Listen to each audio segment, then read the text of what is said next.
Olá, todos os alunos, sejam bem-vindos. Hoje nós vamos falar sobre os princípios da textualidade, né? Estávamos estudando a respeito da linguagem verbal, e hoje nós vamos conhecer um pouco mais a fundo como se constrói o texto. Então, nós começaremos pelos princípios da textualidade. Eu dividi essa aula em duas partes, né? Então, vocês vão observar que a textualidade ela é composta aí por dois conjuntos. E hoje nós vamos falar sobre a primeira parte, né? O que é textualidade, professora? Quando eu falo assim, princípios da textualidade, muitas pessoas desconhecem o que significa este termo. Textualidade é um conjunto de características que fazem com que uma manifestação da língua ela se torne, seja considerada, né, um texto de verdade. Tá? Então, para que nós possamos reconhecer um texto, para que nós possamos entender uma manifestação linguística como texto, existem 7 características básicas, né? Coerência, coesão, intencionalidade, aceitabilidade, situacionalidade, intertextualidade e informatividade. Quanto dade, né, professora? Verdade. Mas nós vamos hoje começar por esses dois primeiros, que são coerência e coesão. Vocês vão ver que eles são bem profundos, né? Tem bastante coisa para falar sobre eles, para estudar sobre eles. Mas nada, não é nenhum bicho de 7 cabeças, né? É algo possível de se entender. Então, só para fazer um apanhado geral, né? Uma síntese aqui desses princípios, coerência é tudo aquilo que produz sentido. Então, quando nós conseguimos ler uma manifestação linguística e essa manifestação linguística ela produz sentido, então nós reconhecemos ela como um texto. Vamos falar um pouquinho mais sobre isso mais para frente. Coesão significa que eu consigo encadear as minhas ideias, eu consigo conectar uma ideia a outra. As informações, elas não ficam perdidas na minha construção. Intencionalidade é o motivo que me estimula a escrever ou a falar alguma coisa. Então, quando alguém vai produzir um texto ou um discurso, tem uma intenção. Lembra que nós estudamos isso lá nos elementos da comunicação? Emissor, mensagem, código, canal, receptor. A mensagem transmite a minha intenção. Então, se eu tenho a intenção de convidar as pessoas para participarem de uma festa, né? Online, como eu tinha mencionado anteriormente, então eu vou construir a minha mensagem de uma forma que ela se torne aceita pelo meu receptor. E aí encaixa-se a aceitabilidade.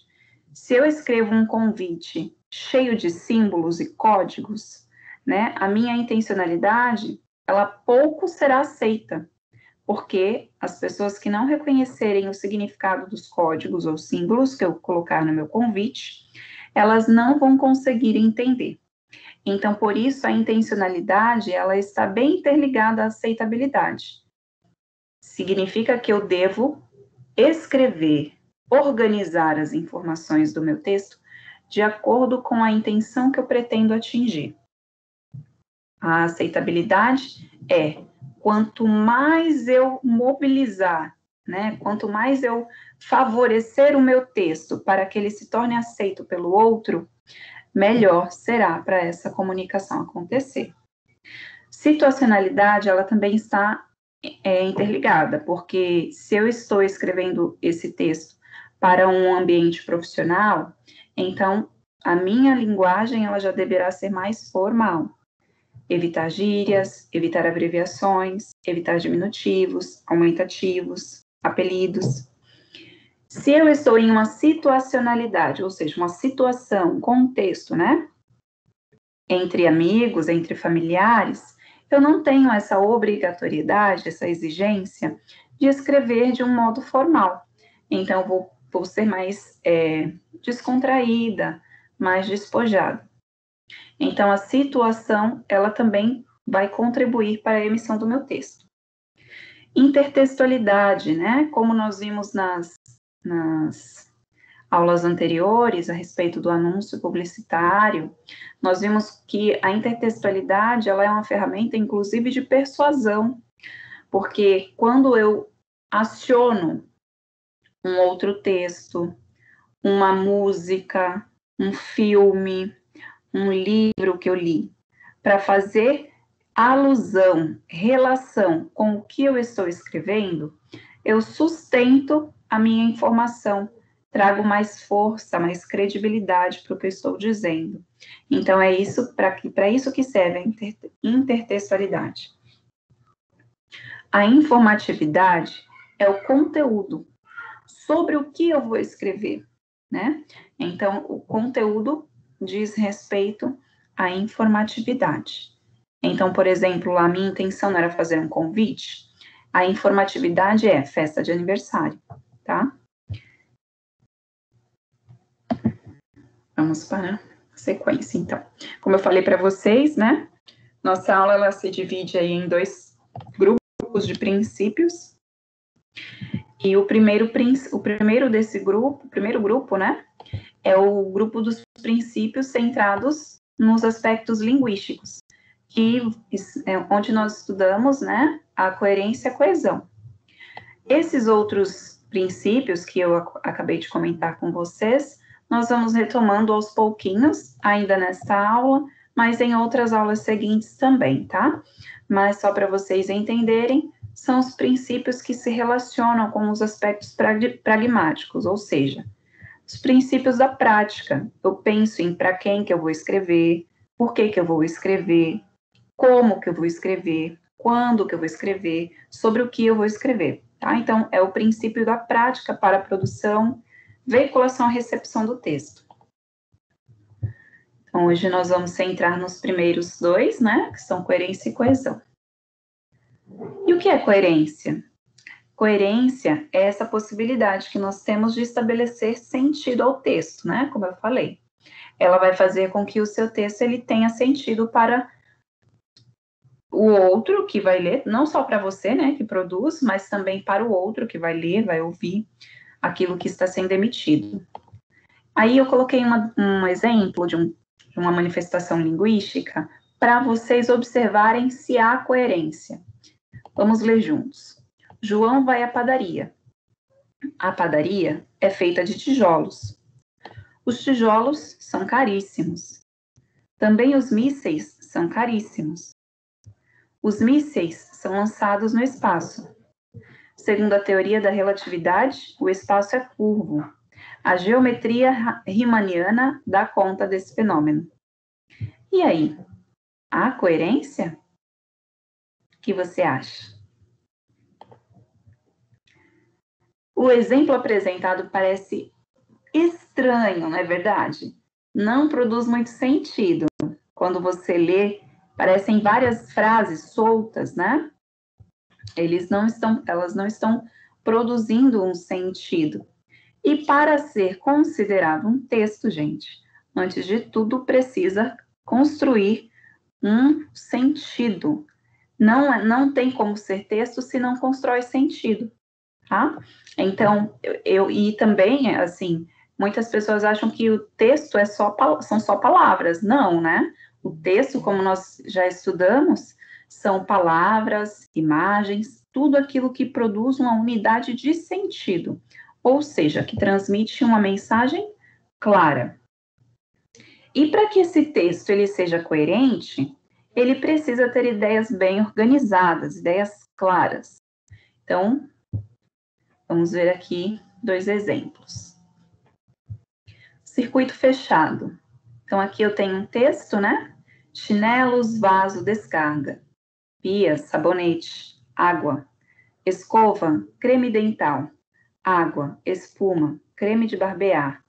Pincel, espuma, gilete, água. Cortina, sabonete, água fria, água quente, toalha. Então, vocês podem fazer esse percurso de leitura, vocês vão perceber que esse texto ele é formado apenas por substantivos, né? ele é um pouco diferente dos textos que nós estamos acostumados a ver. E aí eu coloquei aqui uma pergunta: é texto? Sim. Por que é texto? Porque ele apresenta uma unidade de sentido, ou seja, ele transmite.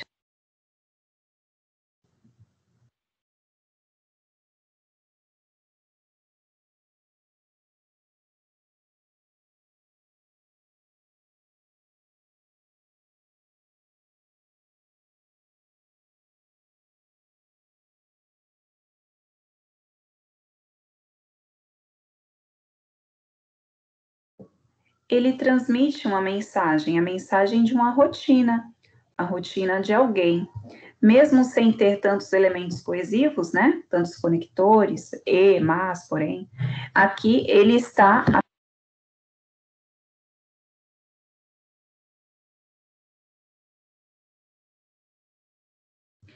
Aqui ele está falando a respeito da rotina de uma pessoa. E essa mensagem, ela é transmitida com clareza. Vamos ver um outro exemplo. E agora? Não tem palavras. É texto? Sim, porque apresenta uma unidade de sentido. E a mensagem transmitida é de que é proibido estacionar. Vejam, não tem palavras, mas tem um código, né? Um símbolo aqui de proibido estacionar. E então as pessoas que observarem esse tipo de sinalização no trânsito, que é o ambiente desse texto, conseguirá perceber e entender que não é possível parar ali, estacionar, né? E o que é coerência, mais uma vez? É a possibilidade de estabelecer sentido ao texto produzido. Então, é ela que vai fazer com que o seu leitor, o seu interlocutor, consiga entender o que você disse. E essa coerência, ela pode ser intratextual, ou seja, dentro, né, do texto, ou extratextual, fora. Por fora do texto, você consegue perceber se está coerente ou não. Então, aqui, eu coloquei o que o Van Dyck fala, né, um linguista, Van Dyck Quintet, de 1983, que é citado por Ingedor Villa-Sacov. Ele diz este autor diz que esse termo intertextual, né, ele retoma como local. Então, quando você observar que essa coerência, ela provém de elementos localizados no texto, então, você pode chamar aí de intertextual, né? Ele, ao invés de chamar de intertextual, ele traz como coerência local. Mas é a mesma coisa, só para vocês saberem que existem esses dois termos e que os dois sempre vão se remeter a elementos dentro do texto. Quando dizem que a coerência é global, quer dizer que é aquela coerência que está fora do texto, né? Ela é extratextual. Então, aqui nós vamos ver alguns exemplos, ó. Coerência intratextual. Ela é identificada.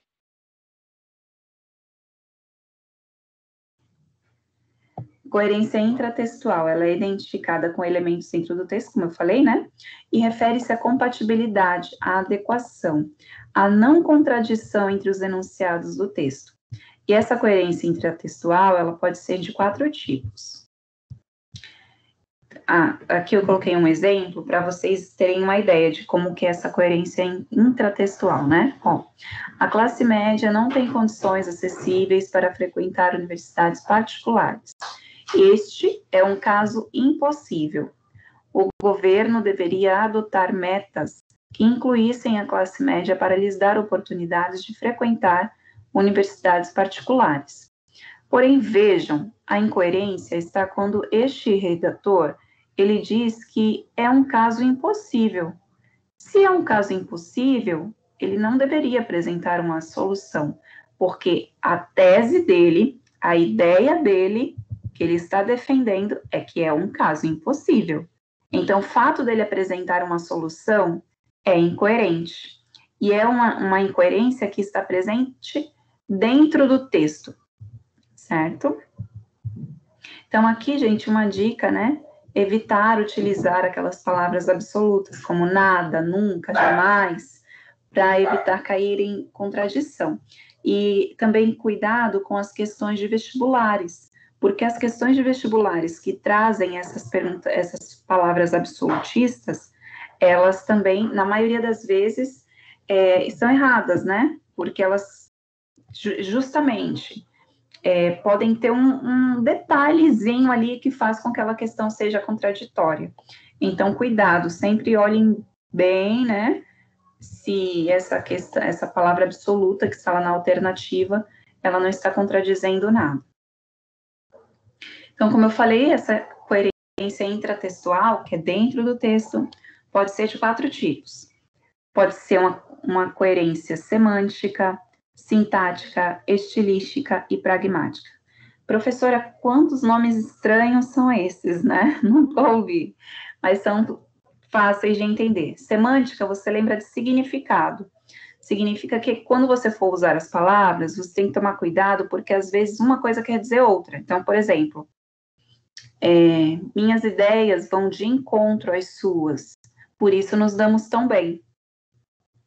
Opa, quando alguém vai de encontro a algo, significa que ela vai contra, e não a favor, não no mesmo sentido. Então, vejam que aí há uma incoerência semântica, né?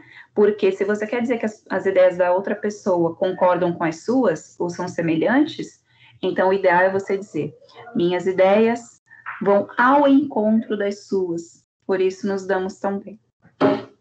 Sintática, tomar cuidado, né? A coerência aqui corresponde à ordem lógica das informações. E num texto técnico, por exemplo, o mais favorável, o mais adequado é que você utilize sempre a ordem sujeito, verbo e objeto, ao invés do contrário. Então, ao invés de eu dizer assim, Flores comprou Ana, eu digo, Ana comprou flores. Porque num texto técnico eu não devo ter ambiguidade, né? Não devo ficar com dúvidas. Será que o meu emissor quis dizer isso ou será que ele quis dizer aquilo? Texto técnico não pode ter dúvidas, ele tem que ser direto, objetivo.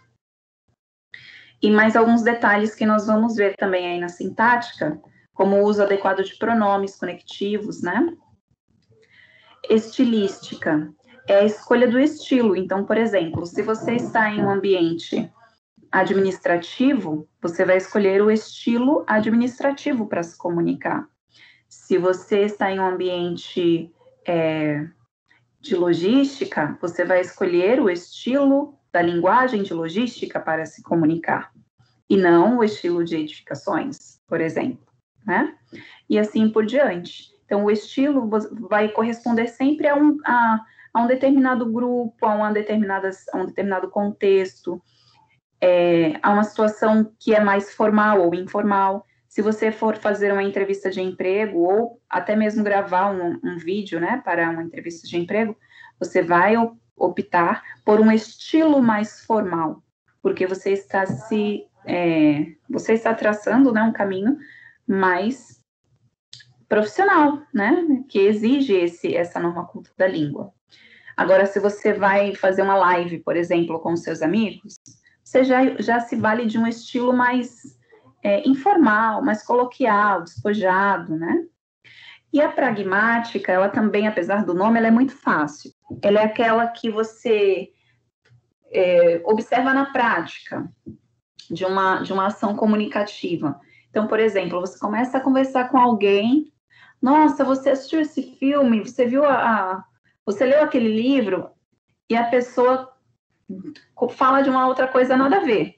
Nossa, acabei de tomar um sorvete maravilhoso.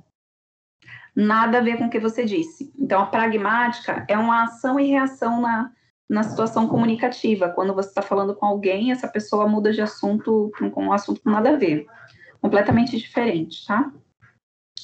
Então, aqui, deixa eu ver se vai passar, porque agora foi. Um exemplo de incoerência. Incoerência semântica. Lembrando que a coerência semântica, ela se refere aos significados dos elementos das frases. Então, como eu falei lá para vocês, né?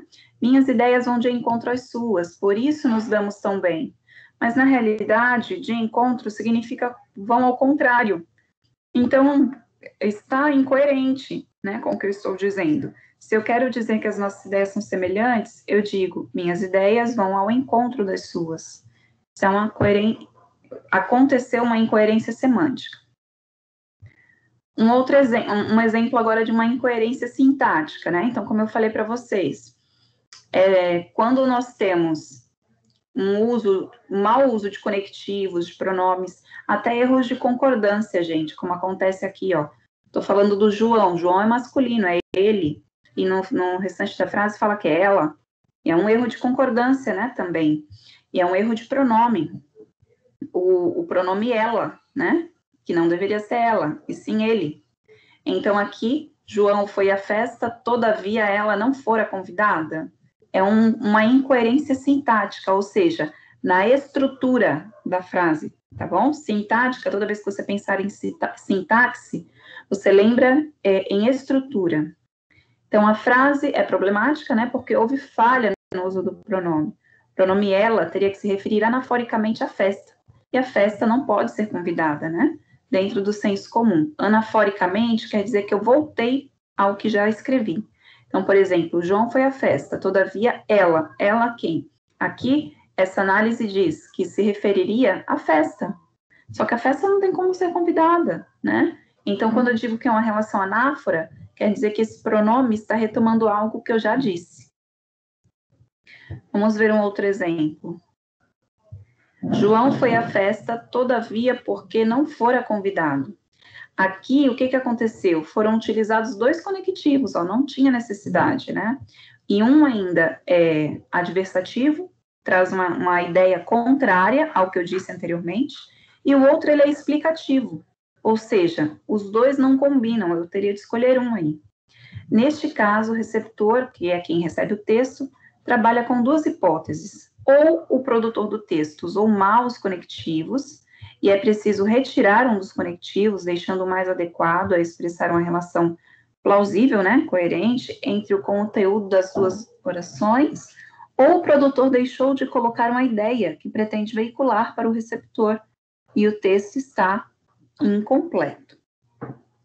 Então, ele deveria ter retirado um desses conectivos ou ter acrescido uma informação aqui entre eles. Tá?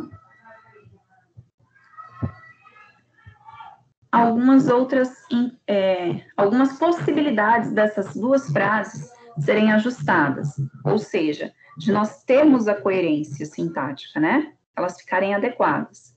João foi à festa, todavia, ele não fora convidado. Aqui tá certo, né? Eu só tenho um conectivo, todavia significa ideia contrária e está fazendo coerência, ó, fazendo sentido com o que eu disse anteriormente. Ele foi à festa, mas não tinha sido convidado. Esse fora significa, vocês podem aí entender como tinha sido, tá? João foi à festa porque fora convidado. Beleza, tudo bem também. Eu estou explicando, né? Ele foi convidado, então ele foi à festa.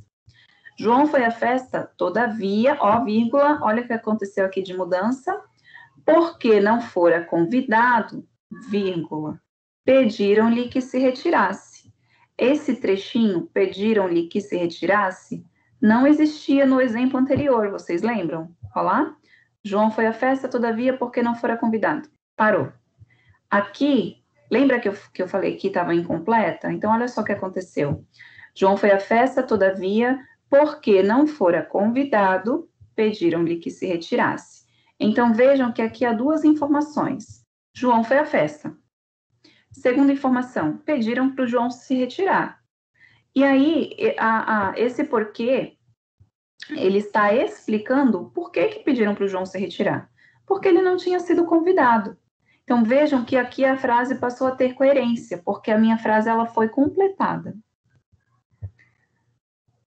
Um exemplo agora de uma incoerência estilística, né? O estilo que eu falei para vocês, de lugar, de profissão, formalidade. Olha só o que acontece aqui. Prezada cliente, neste momento queremos congratulá-la, parabenizá-la, né? Por fazer parte desta nova galera. Gente, o redator, ele começa com um nível de formalidade, até uso congratulá-la ao invés de parabenizá-la, né? Ele vai ao extremo ali da formalidade, mas ele termina com galera. Então, aqui há uma incoerência de estilo. Ele começou totalmente formal e terminou informal, tá? Então, aqui, este é o erro. A versão coerente poderia ser: prezada cliente, neste momento queremos congratulá-la por fazer parte desta nova equipe. Quarto exemplo aqui é de uma incoerência pragmática, né? Então, aqui há dois interlocutores, o Lucas e o Pedro. Então, o Lucas pergunta: você me empresta seu livro do Guimarães Rosa? E o Pedro responde: hoje eu comi um chocolate que é uma delícia. Gente, nada a ver, né? O Lucas fala do livro e, de repente, o Pedro muda completamente de assunto. Isso é uma incoerência pragmática, ação e reação, tá? Então, este é o erro. Agora, até então, nós estávamos falando sobre aquela coerência que está dentro do texto. Ou seja, você precisa observar as frases para identificar se há alguma incoerência no enunciado, no estilo do registro, na ação e reação dos interlocutores, todo esse processo interno. Ou seja, você tem evidências no texto. Você consegue retirar provas do texto para provar, para mostrar que ele está incoerente, para justificar que ele está incoerente. Agora nós vamos mudar um pouquinho. Nós vamos deixar de ver o que tem dentro do texto e passar a perceber como identificar a coerência e a incoerência por fora do texto. Então, a coerência que vê o que há por fora é a extratextual, né? Como o próprio nome já diz, extra, que vai além do texto. Então, ela é identificada por conhecimentos de fora do texto. Diz respeito à adequação do texto ao que é exterior, ou seja, ao nosso conhecimento de mundo, a nossa bagagem, a todas as nossas experiências, as nossas vivências. Por isso que, quando uma pessoa ela lê muito, ou ela viaja, ou ela assiste a coisas diferentes, ela tem uma bagagem para interpretar um texto com mais facilidade, né? Porque ela vai adquirindo experiências que não estão presas à gramática, por exemplo, tá? Então, a coerência extratextual é aquilo que está fora do texto. Um exemplo disso, né, é todo o nosso conhecimento de mundo, a nossa cultura. Um exemplo disso é essa frase aqui, ó. Durante o inverno, a população do Rio de Janeiro aguarda a neve, que rotineiramente cobre a cidade. Gente, vocês descobriram qual foi a incoerência extratextual que aconteceu aqui?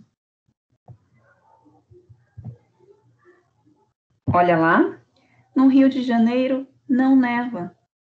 E nós sabemos disso porque moramos aqui no Brasil, né? Conhecemos aí a cidade do Rio de Janeiro, nem que seja só por falar, pela televisão, enfim. Nós sabemos que no Rio de Janeiro não neva. Nós moramos num país tropical. Então, é uma informação que não está presa dentro do texto, mas que o nosso conhecimento de mundo permite identificar que a frase está errada. O erro não está dentro da frase, né? Na maneira como foi escrita, nas informações, mas fora dela. Eu consigo perceber fora dessa frase que há uma incoerência textual. Até aí tudo bem? Está tudo bem? Vai deixando aí seus ok's, né? E dizendo se você está entendendo, se você tem alguma dúvida. E aqui, uma pergunta. Você sabia que a coerência tem níveis? Pois é, vamos ver quais são eles. O primeiro nível da coerência é a coerência narrativa, ou seja, é aquela que respeita a lógica entre as partes da narração. Um exemplo: Marcos foi a uma partida de futebol sem nenhum entusiasmo, pois esperava ver um mau jogo e, posteriormente, saiu decepcionado com o péssimo futebol apresentado. Pergunta: como Marcos pode ter saído decepcionado com o péssimo futebol, se ele esperava ver um mau jogo?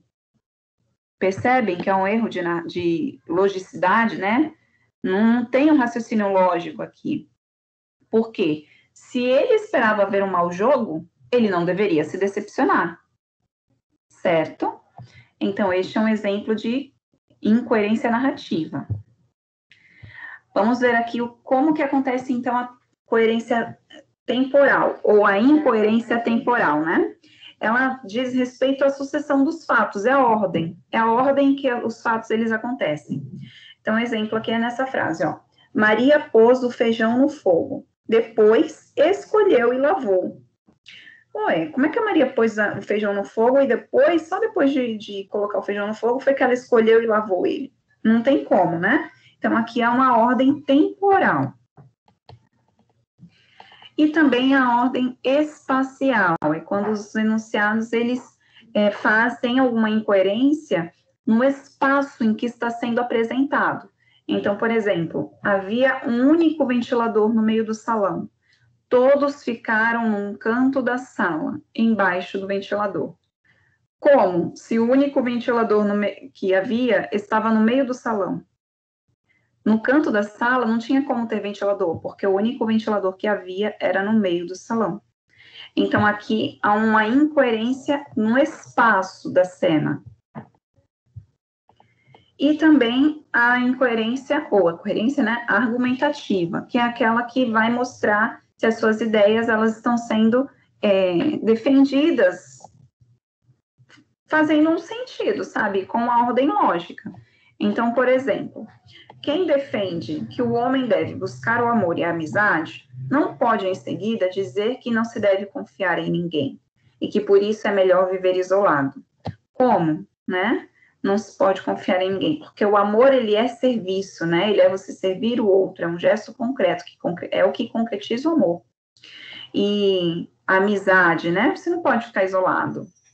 Então, quem defende isso não pode falar essas coisas, não pode falar que não se deve confiar em ninguém, nem que é melhor viver isolado, porque está sendo incoerente na argumentação.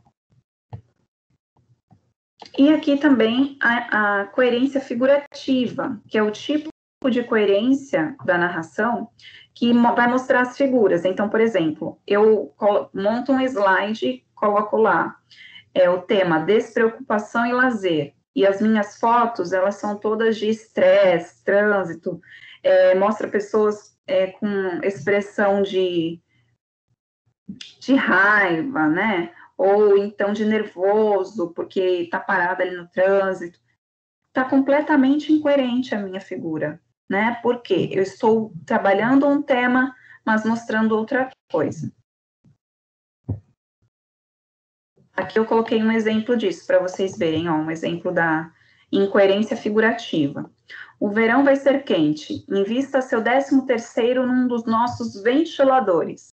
Quando você lê esse enunciado, dá a entender que que o emissor, ele vai colocar aqui foto de ventiladores e não de motos. Então, veja que há uma incoerência figurativa.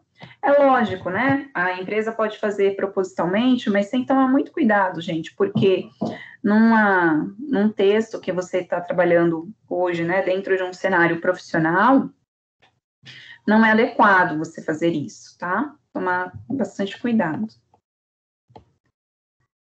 E também ao nível de linguagem, que é bem parecida àquela primeira que nós vimos do estilo, né? Então, um exemplo. Queremos externar nossas profundas condolências à família do Senhor, que na última sexta-feira bateu as botas. Ou seja, há aquela incoerência estilística, né? A pessoa começa a falar com um certo nível de formalidade, mas no meio do caminho é completamente coloquial, informal. E aqui coloquei alguns trechos para nós treinarmos a leitura. Leia os trechos narrativos a seguir e tente identificar algum tipo de incoerência. O quarto espelha as características do seu dono. Um esportista que adora a vida ao ar livre e não tem o menor gosto pelas atividades intelectuais. Por toda parte havia sinais disso: raquetes de tênis, pranchas de surf, equipamento de mergulho, skate, um livro de poesia de Fernando Pessoa e as obras completas de Shakespeare. Alguns segundinhos aí para vocês observarem onde está a incoerência.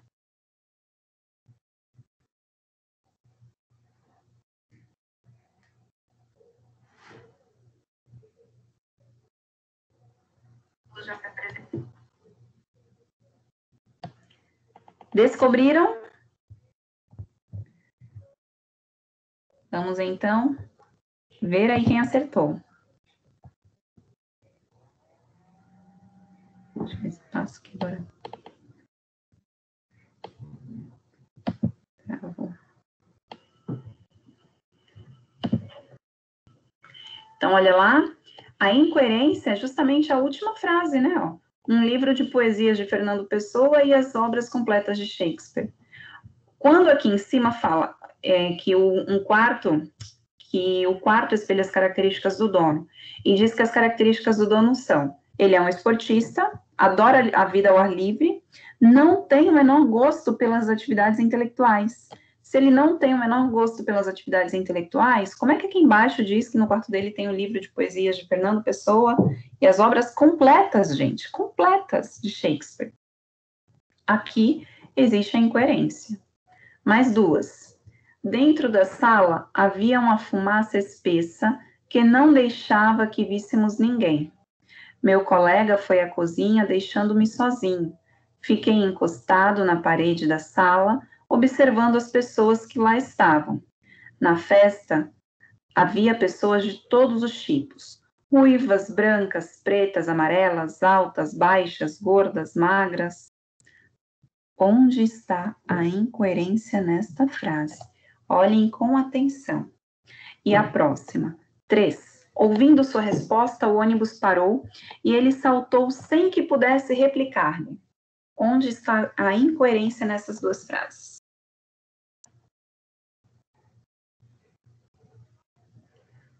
Um minutinho para vocês observarem com atenção aí.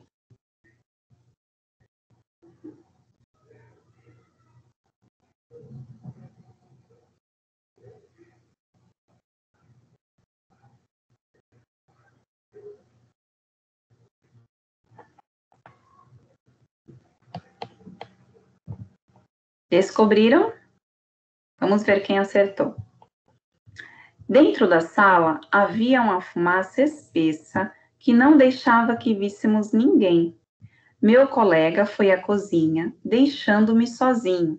Fiquei encostado na parede da sala, observando as pessoas que lá estavam.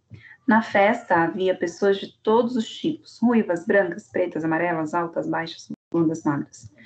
Primeira evidência. Se havia uma fumaça espessa que não deixava que vissem ninguém, como é que ele conseguiu identificar que lá na festa, né, tinha outras pessoas que eram ruivas, brancas, pretas, amarelas, altas? Como é que ele conseguiu identificar se não dava nem para ver ninguém? Segunda coisa, aqui diz que ele ficou sozinho, mas depois ele diz, ficou observando as pessoas que lá estavam. Perceberam a incoerência? Duas incoerências aqui bem fortes, né? E aqui embaixo, uma bem simples, ela é semântica, essa incoerência, olha só isso. Ouvindo sua resposta, o ônibus parou e lhe saltou sem que pudesse replicar-lhe. Aqui, o que aconteceu? Quem não conhece o significado de replicar-lhe pode não conseguir identificar essa incoerência tão rápido. Mas replicar-lhe é dar uma resposta. Pensa agora nessa época que nós estamos, né, de debates eleitorais e tudo mais. Um argumenta, o outro tem direito à réplica. Então, ele tem direito à resposta, tem direito a dar uma resposta. Então, quando se diz, ouvindo sua resposta, o ônibus parou e ele saltou sem que pudesse replicar-lhe, ali está dizendo que ele não deu resposta no final. Mas no começo diz que ele deu resposta. Então, aí há a incoerência.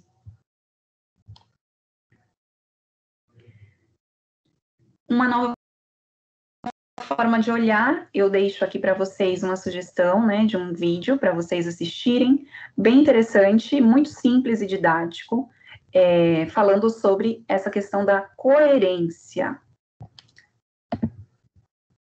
Aí vocês podem acessar o link, certo? Aqui eu coloquei uma pergunta, ó, vamos ver se vocês aceitam esse desafio aí. Você taxaria de incoerente e sem sentido o texto "o show"? O show, o cartaz, o desejo, o pai, o dinheiro, o ingresso, o dia, a preparação, a ida, o estádio, a multidão, a expectativa.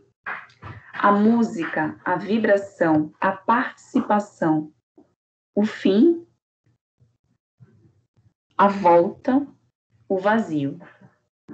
Vou ler de novo, ó. O show, o cartaz, o desejo, o pai, o dinheiro, o ingresso, o dia, a preparação, a ida, o estádio, a multidão, a expectativa, a música, a vibração, a participação, o fim, a volta, o vazio. E aí, você taxaria esse texto de incoerente e sem sentido?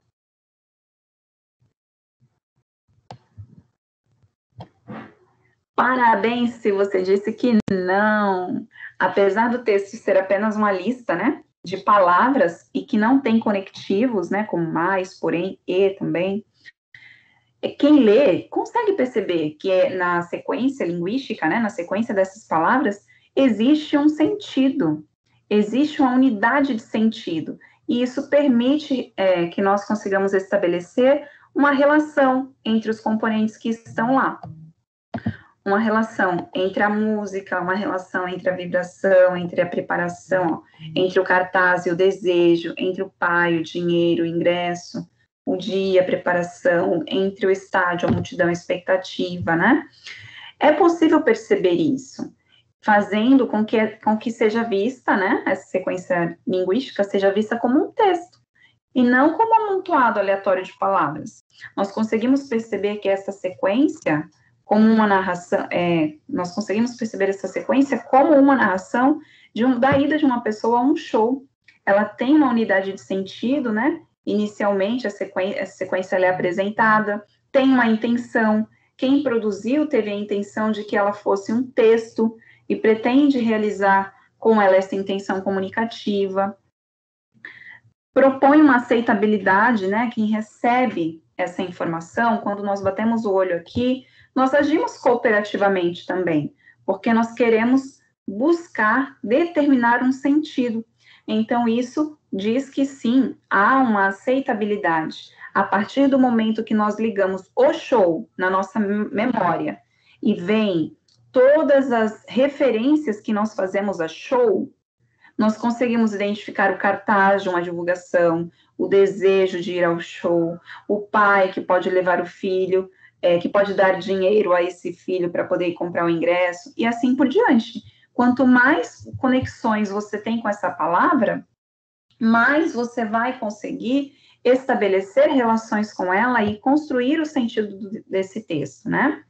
Então, por ser um esquema básico, né? Esses que as pessoas já têm na mente a respeito do show, claro que alguns com mais, outros menos detalhes. Quando nós lemos o título, o show, nós conseguimos ativar o modelo do que é um show. E, enquanto recebedores desse texto, fazer as nossas conexões, as nossas ligações, ainda que nem todas as palavras estejam explícitas ali. Então, eu consigo construir o sentido desse texto. Há uma aceitabilidade por mim. A partir do momento que eu ativo na minha memória as conexões, há uma aceitabilidade. Agora, caso essa pessoa que está lendo o texto, ela não tenha nenhum conhecimento de mundo a respeito do que é um show, né? Certamente ela não vai construir sentido sobre essas palavras, porque ela não vai fazer, o cérebro dela não vai fazer essas relações, porque ela não tem essa portinha, vamos dizer assim, né, aberta lá dentro da memória dela, quando se fala sobre show. Show, o que é show? Como é que ela vai fazer relações se ela não conhece, né? Então, por isso que o nosso conhecimento de mundo, ele também é interessante para ajudar na interpretação de textos, tá? Você notou que o texto show é coerente mesmo sem se valer de conectivos? Isso acontece porque a coesão não é uma condição necessária para que o texto seja coerente. Isso ocorre porque o receptor é capaz de ativar seu conhecimento de mundo e fazer as suas próprias conexões com o tema, né? Como eu falei agora. Não precisa ter todas as palavras ali, mas a palavra show vai ativar na nossa memória as relações que nós podemos fazer. Então, mais um exemplo de um texto coerente, mesmo sem conectivos, ó. O dia segue normal. Arruma-se a casa, limpa-se em volta, cumprimenta-se os vizinhos, almoça-se ao meio-dia, ouve-se rádio à tarde, lá pelas 5 horas inicia-se o sempre. Então, nesse exemplo, praticamente nós não temos elementos coesivos, né? Para não dizer que não temos, aqui esse pronome, né, de indeterminação, o sujeito, o artigo, podemos contar, mas só, e o lá, né, aqui o lá. Mas não temos uma correlação, assim, muito forte de elementos coesivos. Ela praticamente não tem, né? Mas o sentido global, porque aqui no texto fala, o dia segue normal, dá-nos a entender que essa pessoa, esse produtor de texto, vai falar sobre uma rotina, um cotidiano. Então, e provavelmente, né, de uma dona de casa, porque aqui nós vemos que ela arruma a casa, ela limpa em torno da casa, ela cumprimenta os vizinhos. E isso, gente, é possível de nós conseguirmos identificar como uma produção de sentido e um texto coerente, mesmo sem tantos elementos coesivos, né? Por conta justamente dessa sequência lógica. Ó. Fala que o dia vai seguir normal, depois fala que vai arrumar a casa, que vai limpar em volta, cumprimentar. Então, ela tem uma sequência, ela tem uma continuidade lógica, ela está fazendo sentido na construção. Então, isso faz com que nós tenhamos um texto coerente, mesmo sem conectivos. Então, a pergunta aí, para quem de repente está se fazendo essa pergunta, é possível um texto ter coesão, mas não ter coerência? Sim, assim como é possível um texto ter coerência, como nós vimos aqui, né? E não ter coesão. Esse texto do show, ele tem coerência. Tem coerência, faz sentido. Mas ele não tem coesão. Ele não tem os conectivos interligando essas frases. Ele tem coerência, mas não tem coesão. Vamos ver, então, um exemplo de um texto que tem coesão, mas não tem coerência. Contrário agora.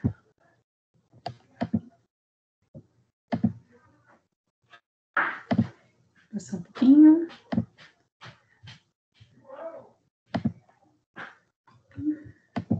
Olha lá. João vai à padaria.